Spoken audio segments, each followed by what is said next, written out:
Boa noite a todos. Boa noite. Espero que todos estejam bem.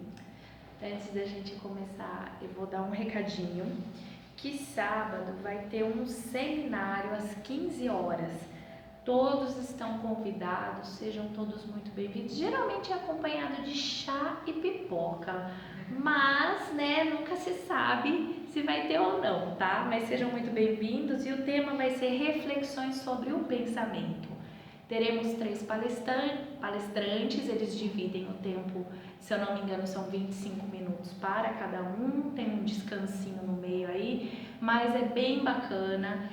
Eu sempre que posso, que eu não estou trabalhando, eu venho, e é muito legal, dá muita coisa pra gente pensar na saída, tá? São reflexões aí que a gente vai colocando na vida, às vezes de uma forma um pouco mais didática ou com umas temáticas diferentes que não necessariamente englobam as palestras que fazemos aqui sobre os evangelhos, né?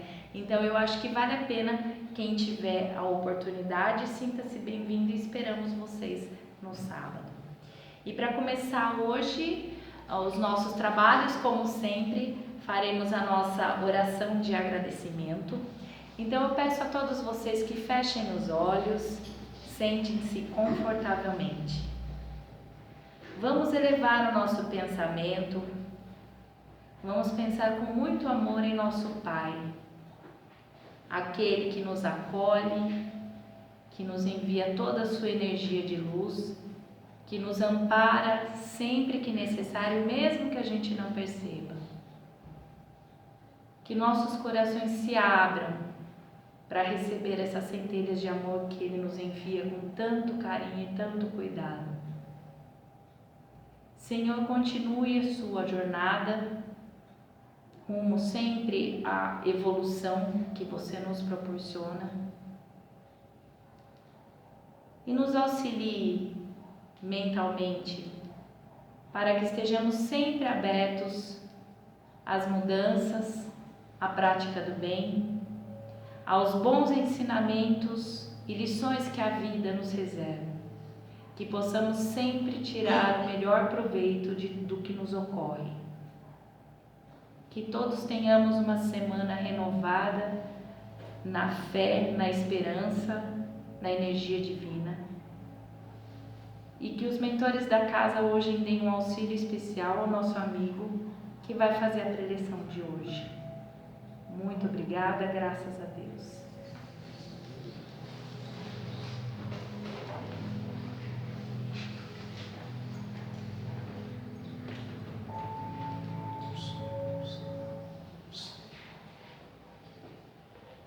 Agora é aqui, rapaz.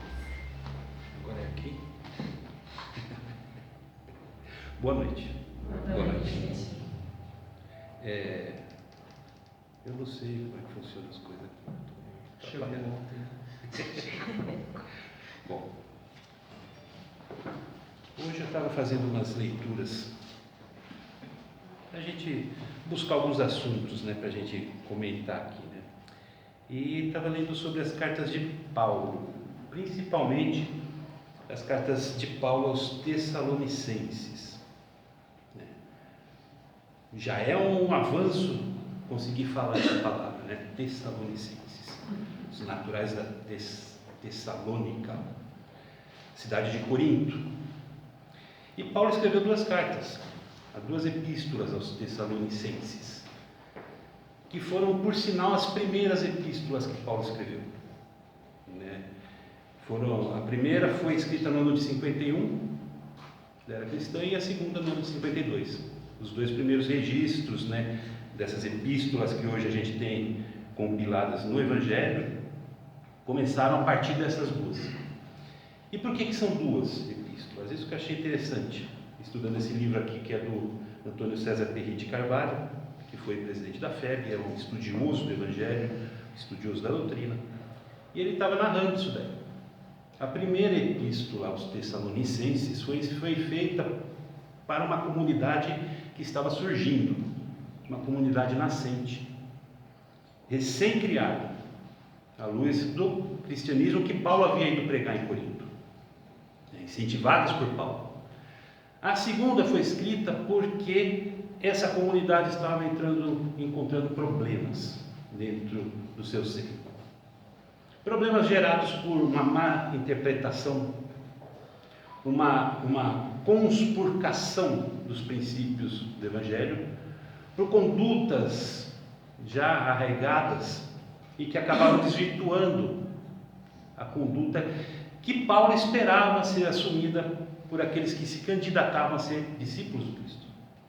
Então ele entendeu ser necessário escrever essa segunda epístola para chamar a atenção dessa comunidade, para despertar um pouco neles essa chama que estava se apagando e para que eles tivessem consciência do equívoco em que eles estavam entrando, estavam se imiscuindo em tentar conspurcar esses princípios. Então a carta é estruturada, tem uma apresentação, tem uma reafirmação da fé de Paulo através dos princípios do Evangelho do Cristo. Aliás, a gente fala em Evangelho, mas em 52, quando essa carta foi escrita, nem existia o Evangelho de Mateus, que é o primeiro Evangelho, na forma como a gente conhece hoje. Existiam fragmentos dos testemunhos de Mateus, que ele havia escrito, e que circulavam entre os primeiros cristãos. Paulo teve acesso a esses fragmentos, mas o Evangelho de Mateus, como a gente conhece, que está reunido na Bíblia, no Novo Testamento, ele só veio a partir do ano 70. Então naquela época nem Evangelho existia só a recordação e a transmissão oral dos testemunhos do Cristo. E Paulo achou por bem então fazer algumas advertências, e tem duas que eu achei muito bacana da gente mapear. Uma delas está no capítulo 3, versículo 6, quando Paulo diz o seguinte: mandamos-vos, irmãos, em nome de nosso Senhor Jesus Cristo, que vos aparteis de todo irmão que anda desordenadamente, e não segundo a tradição que de nós recebeu. Porque vós mesmos sabeis como convém imitar-nos, pois que não nos houvemos desordenadamente entre vós. É uma linguagem mais empolada, né? Mas o que Paulo está dizendo aqui? Não andem com gente que anda fora da linha. Porque vocês sabem como nos imitar. Paulo era a referência para aquela comunidade. Aquela comunidade se criou em função do exemplo que Paulo foi levar. Era uma comunidade que buscava copiar o exemplo de Paulo na fé cristã. Ele fala: vocês sabem como me imitar. E vocês sabem que entre vocês, eu não andei desordenadamente. Eu segui a fé. E é isso que ele está relembrando aos seus discípulos. E aí um comentáriozinho. Trata-se de um alerta, de cuidado com relação àqueles que agem de forma incoerente com a moral cristã. Aqueles que andam fora da linha. Aqueles que constroem raciocínios sinuosos, sedutores, buscando imiscuir naqueles princípios do Evangelho, aos quais aqueles de nós que se comprometeram à renovação, se comprometeram ao progresso espiritual, estariam em tese vinculados. É aquela história, né? Colocar um pé em cada canoa. Então essa foi uma advertência interessante para a época. E aí ele termina fazendo uma outra advertência final. Essa é a última das advertências da lista. E vós, irmãos, não vos canseis de fazer o bem. Então cuidem do seu proceder, cuidem do seu pensamento, cuidem das suas ações. Busquem o exemplo daquele que foi levar esse exemplo com base numa fé integralmente vivenciada. E não se cansem de fazer o bem. Então aqui é interessante porque Paulo separa duas condutas. É uma separação sutil, mas ela é bem demarcada. A primeira é relativamente à nossa posição como compromisso com o Evangelho. A nossa posição diante desse compromisso. Qual é o grau desse compromisso? Até que medida esse compromisso existe? E a segunda, o compromissado de fato com esse Evangelho, Não tem outra saída na sua existência senão praticar o bem até o limite das suas forças. Então são dois aspectos diferentes aqui, bem separados. Um caminho isolado do outro. E aí, a gente pula um pouquinho do ano de 52 para 1864, Allan Kardec escreve o Evangelho segundo o Espiritismo. E no capítulo 16, intitulado Não se pode servir a Deus e a Mamon, ele faz uma análise sobre essa questão da divisão. Esse capítulo é baseado num trecho extraído do Evangelho de Lucas, capítulo 16, versículo 13, em que Cristo ensina aos seus discípulos: ninguém pode servir a dois senhores, porque ou odiará um e amará o outro, ou se afeiçoará a um e desprezará o outro. Não podeis servir ao mesmo tempo a Deus e a Mamon. Mamon era uma divindade da época, aqueles deuses pagãos da época, relacionado à prosperidade. Então Kardec, quando faz essa abordagem, quando estuda essa passagem do Evangelho aqui no capítulo 16, ele vai enfrentar o tema a partir da aparente dessintonia entre os valores espirituais e o valor do dinheiro. A materialidade aqui representada no dinheiro, na riqueza. E faz todo sentido Kardec ter feito essa abordagem, porque a riqueza é o facilitador de todos os outros vícios da matéria. A riqueza é a alavanca que nos impulsiona dentro desses vícios. Às vezes a gente tem vontade, mas não consegue realizar, porque não tem dinheiro. A vontade está lá, mortificando-se, mas não consegue porque falta dinheiro. Agora o dinheiro abre as portas para o vício, para o espírito. Então, a abordagem que Kardec faz a partir dessa perspectiva, ela é muito válida, porque ele pega do início, da porta de entrada. E aí ele vai desenvolver essa abordagem em que há uma verdadeira incompatibilidade de essência entre você defender os valores do espírito. E a defesa dos valores do espírito aqui, ela decorre do compromisso, do comprometimento. Que o cristão, ou aquele que deseja tornar-se um verdadeiro cristão, no sentido de ser um discípulo do Evangelho, um discípulo do Cristo, alavancar o seu progresso moral. Porque progresso, desenvolvimento do espírito, só se dá nesse plano. Progride intelectualmente? Progride, claro que progride também. Mas o progresso intelectual é um progresso horizontal. Amplia a nossa cultura, amplia a nossa visão, mas não faz o espírito crescer no vertical, no eixo vertical. No vertical que faz crescer a moral. Então progresso, elevação do espírito é vertical, é moral. Então só tem esse caminho para progredir: o compromisso com os princípios do Evangelho. Não tem outro. Então esse compromisso é incompatível com o apego, com a sedução, com a dedicação de nossos esforços às coisas materiais, representados aqui no capítulo 16 pelo dinheiro, pela riqueza. Mas isso vai além. Não é só em questão de riquezas que Jesus advertiu. Não se pode servir a Deus e a Mamon. Apenas essa divisão, ela não se materializa apenas na riqueza. Ela não se materializa apenas no campo do dinheiro, da conta bancária recheada. Porque senão ficaria até fácil para a gente, né? Quem é pobre, então, está isento desse problema, porque não tem dinheiro no banco. Então já, por exemplo, de passar por esse tipo de tentação, não está. Isso daí vai muito mais profundo. E aí tem um texto de Emmanuel, que eu gostaria de ler, comentando essa passagem de Lucas, que abre o capítulo 16 do Evangelho segundo o Espiritismo. Ele comenta a frase de abertura desse versículo, dita por Jesus: ninguém pode servir a dois senhores.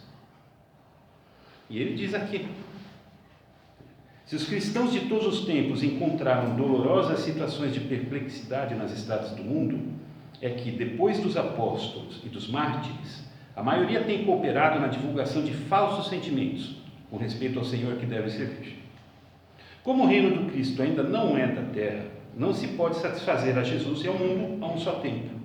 O vício e o dever não se alinham na marcha diária. Que dizer de um homem que pretende dirigir 2 centros de atividade antagônica em simultâneo esforço? Cristo é a linha central de todas as nossas cogitações. Isso aqui é uma advertência importante. Porque o que é a coisa mais fácil para um candidato a discípulo de Cristo encontrar são esses caminhos sedutores que, afastando-nos do compromisso, nos oferecem hipóteses de conciliação que são muito agradáveis aos nossos sentimentos. É muito agradável para o espírito inerte, que ainda somos, poder se deparar com essa opção. Eu posso crescer sem fazer esforço pessoal. Eu posso crescer sem precisar abrir mão dos meus gostos pessoais. No meu apego às coisas boas da vida. Posso crescer. Que bom. E assim a gente vive, pasmacentamente, na inércia, como já temos vivido há mais de 2000 anos com a luz do Evangelho, sem que funcione. Bastaria a gente perceber que continuamos nascendo no mundo de provas e expiações para ver que isso não funciona. Mas isso é uma coisa que a gente prefere entorpecer da nossa consciência. Esse tipo de chamamento nos machuca, nos agride, porque atenta contra a nossa intimidade, porque nos faz desnudar aquilo que guardamos dentro de nós e que queremos esconder. Eu sou um discípulo, eu quero o Evangelho. A vontade era o primeiro passo para a gente direcionar o Espírito, perfeito? Mas o segundo é o compromisso. Qual é o compromisso com essa vontade? Qual é o compromisso com esse desejo de evolução? Porque nada se constrói gratuitamente.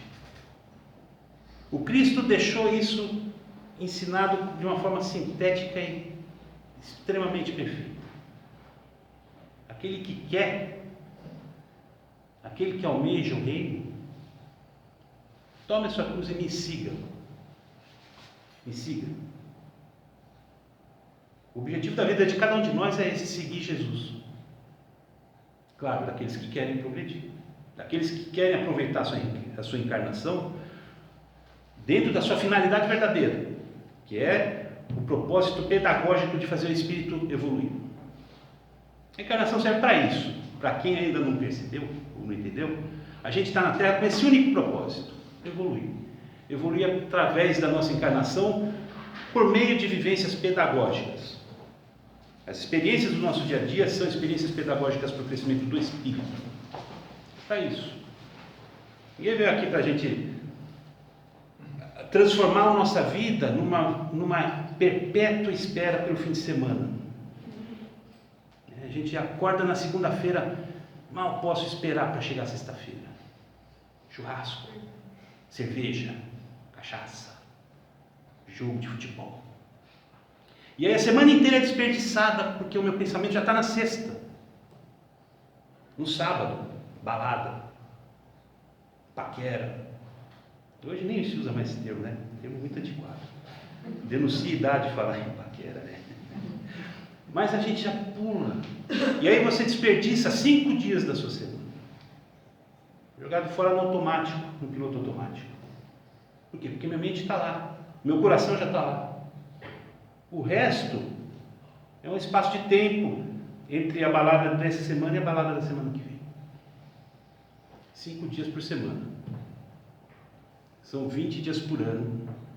20 dias por mês, 240 por ano.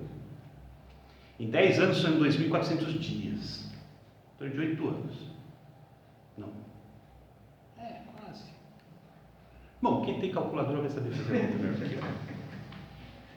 Mas aí vai chegar lá no fim da vida, vai falar: nossa, eu não tive tempo de fazer nada. Na hora que a consciência chamar a atenção, né? O que foi da sua vida? Uma eterna perpétua pelo churrasco. O que você fez em prol de você mesmo? Não da pessoa, em prol de você, espírito que você é. Nada. Mas a pessoa acha que isso daí está legal. E de repente chega alguém e fala assim: não, mas é assim mesmo. Não tem problema. Você vai no centro, você ouve a palestra, você conseguir aguentar os 30 minutos daquele blá blá blá daquele cara que está falando lá, toma um passe legal, vai para casa renovado, está tudo bem, é assim mesmo, porque o processo é lento. O processo é assim mesmo, não é? Não é. Não é. Você pode entrar nesse modo automático. Pode. É escolha nossa, a gente faz o que quer. O livre-arbítrio nos permite isso. Entende? Só que uma hora vai vir o cutucão, porque o retardatário, ele anda, ele é posto a andar em circunstâncias que estão fora do poder de decisão dele. Aí ele é posto a andar. E aí de repente a pessoa, o espírito naquela situação vai se lembrar, vai ser obrigado, vai ser forçado a se deparar e falar assim, poxa vida, eu tenho que andar nessas condições que eu estou agora. Eu podia ter feito isso antes em condições que eu estava muito melhor. Melhor até materialmente falando. Se a gente for analisar a encarnação que nós estamos tendo hoje, sabe? Aparentemente nós aqui reunidos, sabe? Estamos aqui, podemos vir hoje no centro, nós temos possibilidade física de deslocarmos até aqui, muitos vieram de carro, quer dizer, nós temos condições físicas, materiais que nos permitem isso. Nós temos o domínio das faculdades mentais, a gente tem capacidade plena de intelecção, de raciocínio, a gente pode ler texto, interpretar, ouvir uma mensagem, interpretar, discutir isso entre pares. Sabe? A gente pode exercer a nossa inteligência de forma plena. Isso é ótimo. Todo mundo, todas as pessoas no mundo vivem longe disso. Quantas pessoas hoje aqui, não estamos nem falando de zonas conflagradas no planeta, quantas pessoas aqui em Tu hoje não estão se contorcendo de preocupações porque não tem dinheiro para comprar o almoço de amanhã, porque não tem emprego, porque não tem trabalho. A gente está vivendo uma crise, o país está vivendo um problema, coisas de mundo de provas e expiações. A gente pertence a um grupo que tem boas condições para exercer a finalidade pedagógica da encarnação, que é progredir moralmente. Também não podemos falar em ignorância, eu não sabia que era assim, não, porque se hoje a gente busca essa compreensão através do Espiritismo, que é uma doutrina mais aprofundada, é uma doutrina mais racional, que foge de figuras de linguagem, que foge de dogmas, que foge daquela questão de você aceitar, dizer amém para tudo que te dizem. É porque a inteligência já não se contenta com pouco. A gente já progrediu nesse campo. Então precisa pensar, bom, nesse aspecto, considerando todo esse contexto, qual que é o meu grau de comprometimento com essa escolha que eu entendo ter feito? O que eu estou fazendo aqui no centro? O que eu vim buscar aqui no centro? Primeira pergunta. E é uma pergunta essencial. Quando a gente faz essa pergunta, eu faço, vem respostas surpreendentes. A gente descobre coisas que não queria ter descoberto, mas que são necessárias. Não adianta nada a gente esconder isso e continuar assumindo comportamentos contraditórios para se manter na inércia, para se manter na ilusão de que tudo bem, é possível conseguir as coisas sem fazer esforço, né? E está tudo lá ainda dentro de mim, está tudo ali remoendo, só esperando uma válvula de escape. Aí a válvula de escape vem, você toma uma fechada na marginal. Mentalmente, eu mato aquela pessoa 30 vezes. Uma vez diferente cada uma das 30. Por que isso? Porque ainda são coisas minhas. São coisas que eu preciso transformar. Preciso entender por que isso existe dentro de mim. E renová-las. Esse é o processo de transformação. Esse é o processo de crescimento moral. Transformar o seu interior. Paulo de Tarso, a gente pegou Paulo de Tarso aqui para começar, né? Transformar o homem velho no homem novo. Esse homem velho que eu sou não serve mais, eu preciso tirar dele, adaptá-lo a um novo modelo de homem. Qual que é o modelo de homem que eu devo adaptar? Questão 826 do Evangelho segundo o Espiritismo, do Livro dos Espíritos. Jesus, guia e modelo da humanidade. Qual que é o modelo perfeito que nos foi legado para a evolução, para o nosso padrão de crescimento? Jesus. A resposta é essa: vide Jesus. Guia e modelo. Também começando a falar lá atrás, na abertura. O propósito do indivíduo na Terra é o quê? Imitar Jesus. Siga-me. Qual que é o caminho que Jesus tomou? É esse, eu vou atrás. Como Jesus enfrentou tal situação? Eu vou fazer igual. Esse é o caminho. Agora, para a gente fazer, para a gente exercer isso, para a gente tomar essa atitude como um padrão da nossa vida, é preciso comprometimento. E o comprometimento exige que na nossa essência, no nosso caminhar, na nossa compreensão das coisas e na nossa vivência, os dois pés estejam dentro da mesma cama. Eu não posso crescer, eu não posso andar, eu não posso me sustentar parado com o pé em cada cama. Se alguém aqui já tentou fazer isso num lago, vai perceber que é difícil. É bom que seja num dia de verão. Vai tomar um banho, vai tomar um banho pelo menos com água quente, tempo gostoso, pode aproveitar e nadar um pouco, mas não consegue. E é disso que está se falando aqui. Emmanuel, terminando esse texto, quando ele comenta a passagem de Lucas, ele diz assim: a tarefa primordial do discípulo é compreender o caráter transitório da existência carnal, consagrar-se ao Mestre como centro da vida e oferecer aos seus semelhantes os seus divinos benefícios. É necessário não fugir do mundo, nem das responsabilidades que nos cercam, mas sim transformar a parte de serviço confiada ao nosso esforço nos círculos de luta em célula de trabalho do Cristo. Tudo aquilo que eu devo fazer na minha vida, tudo aquilo que os meus compromissos do mundo exigem de mim, profissional, familiar, em qualquer circunstância, deve ser executado com essa orientação, com esse norte. O meu trabalho é um trabalho burocrático, não interessa. Nessa atividade, realizada e executada de acordo com essa compreensão, eu posso fazer um trabalho burocrático que o meu emprego exige, ainda assim me consagrando a ajudar a ser útil ao próximo. Porque sempre tem alguém que depende desse trabalho. Eu vou sempre doar o meu melhor para que aquele beneficiário seja de fato agraciado com o melhor que eu tenho para oferecer. Na família, mesma coisa. Os conflitos do dia a dia existem, que a gente ainda está aprendendo a conviver. Nem vou falar de aprender a amar, estou falando de aprender a conviver.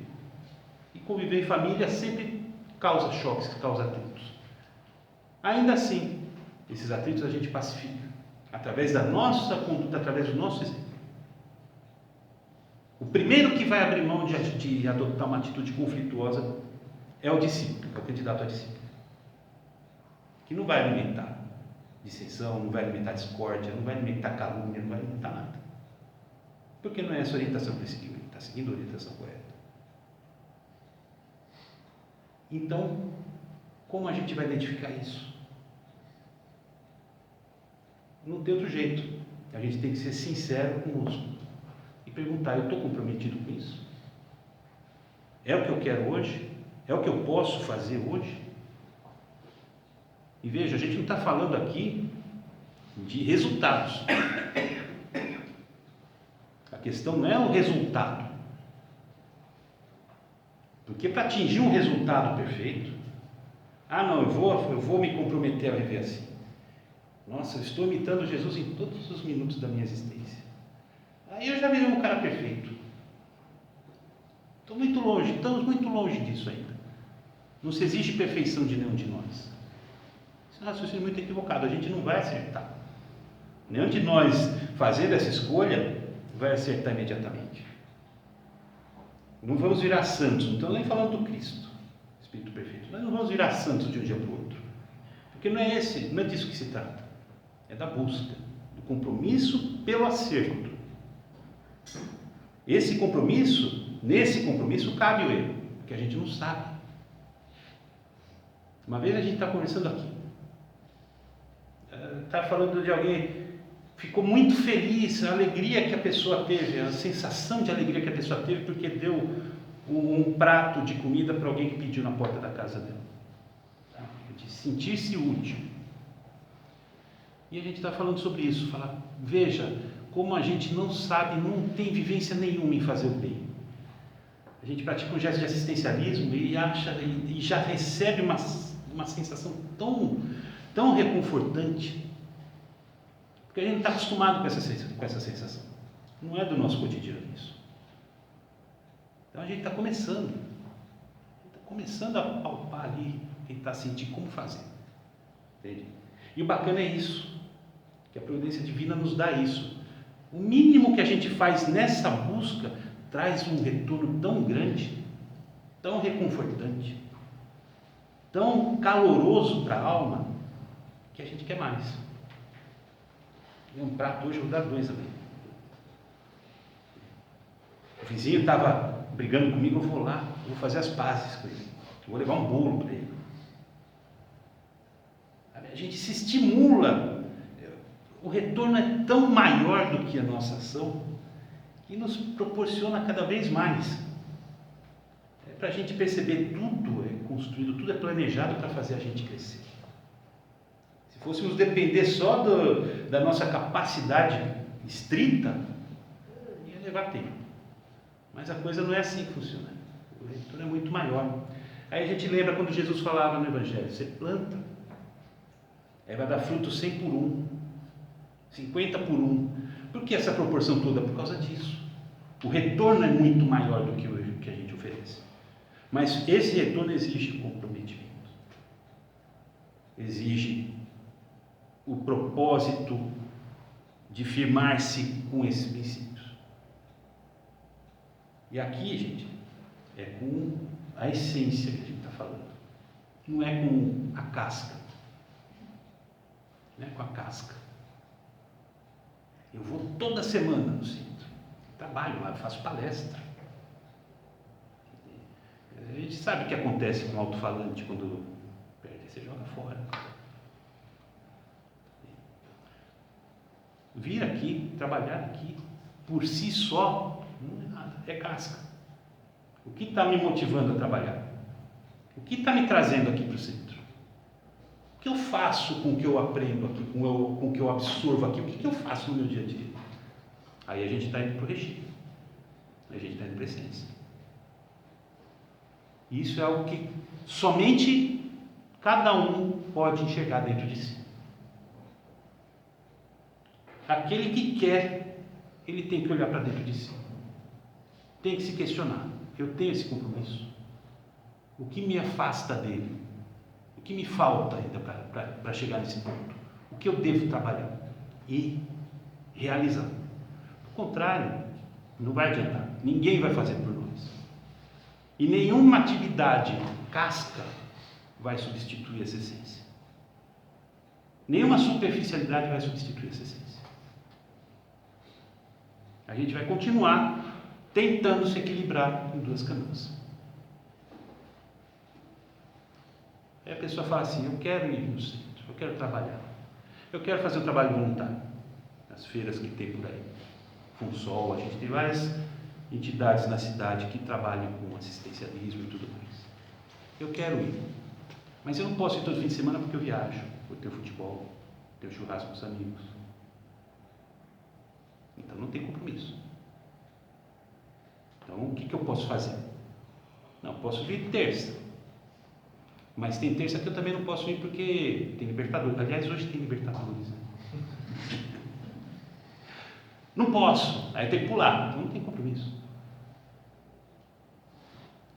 Mas eu não posso ter momentos de diversão nesse mundo? Claro que pode. Não está se falando que não. Mas a gente tem que saber conjugá-los.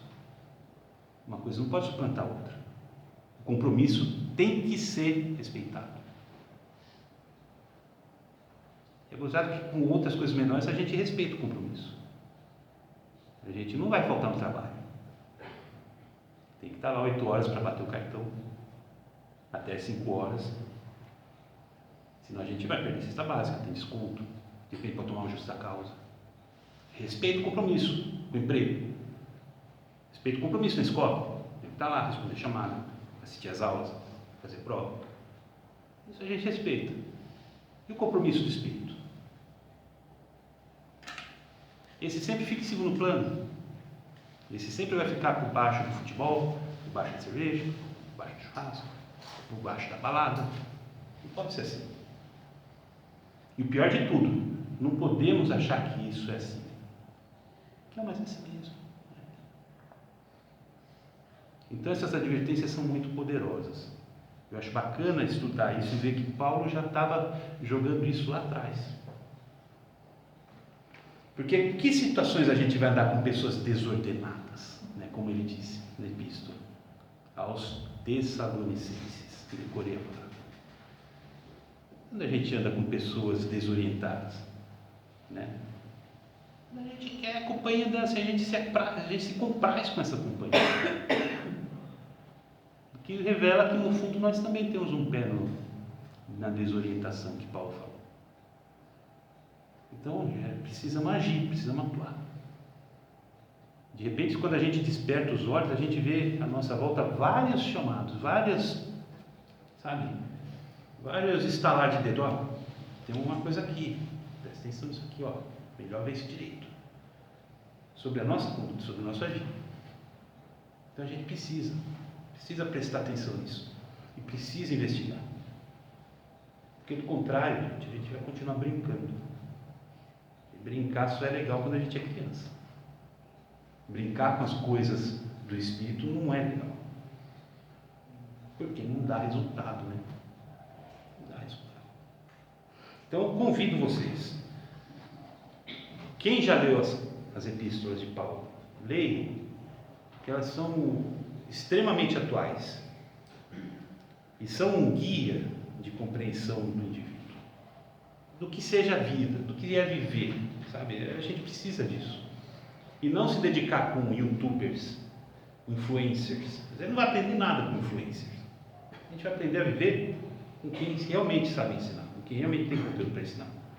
E Kardec, capítulo 16 do Evangelho segundo o Espiritismo. Não se pode servir a Deus e mamão. E o que mais tem na nossa volta é mamão buzinando na nossa orelha. Vem cá, essa aí pode vir. Então, agradeço a paciência de vocês. Vocês tenham uma ótima semana e que Deus nos abençoe a todos.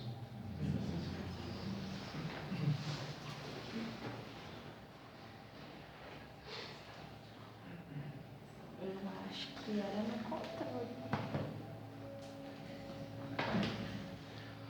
Então vamos elevando o nosso pensamento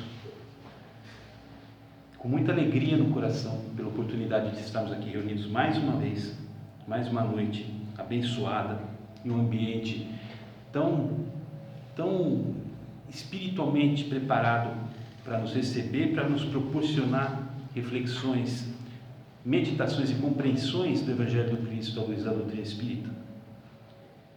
E com essa imensa alegria de fazer parte desse trabalho, de fazer parte desse projeto de evolução, de renovação, agradecer a todos esses amigos espirituais que de alguma forma participam desse processo conosco, os nossos mentores, os mentores de nosso trabalho, os mentores desse estudo dessa casa. Agradecer pela participação, pela compreensão, pela inspiração que nos fornece, nos proporcionando buscar os mais profundos ensinamentos que o Mestre nos trouxe. E levando mais pensamento, a gente vai buscar aquele que é a razão pela qual estamos aqui hoje, que nos trouxe esse Evangelho bendito de luz, que nos exemplificou a sua execução, a sua vivência, e que permanece no nosso horizonte diuturnamente como um farol a iluminar o nosso caminho, nos infundindo serenidade, força, fé e sabedoria para prosseguir no caminho, mesmo diante dos tropeços, mesmo diante das dificuldades. A nosso Senhor Jesus Cristo, nosso profundo obrigado, nosso mais profundo e pleno de amor e reconhecimento pela sua bondade, pela sua misericórdia, pela sua paz, por toda a sua benevolência para conosco. E que a tua imagem, que a tua luz, que a tua tua vibração nos infunda a vontade de prosseguirmos nesse aprendizado, desenvolvendo os nossos potenciais e funcionando no nosso dia a dia como cartas vivas do seu Evangelho, replicando e exemplificando as suas lições para todos aqueles que nos cercam, que convivem conosco. E assim a gente possa dar o nosso pequeno contributo para transformar essa família humana tão conflagrada ainda, tão necessitada de despertar para as claridades do Espírito, em uma família plenamente integrada nos mais profundos laços de amor, de fraternidade e de paz, promanados de nosso Pai. Que assim seja, graças a Deus e graças a Ti, Jesus.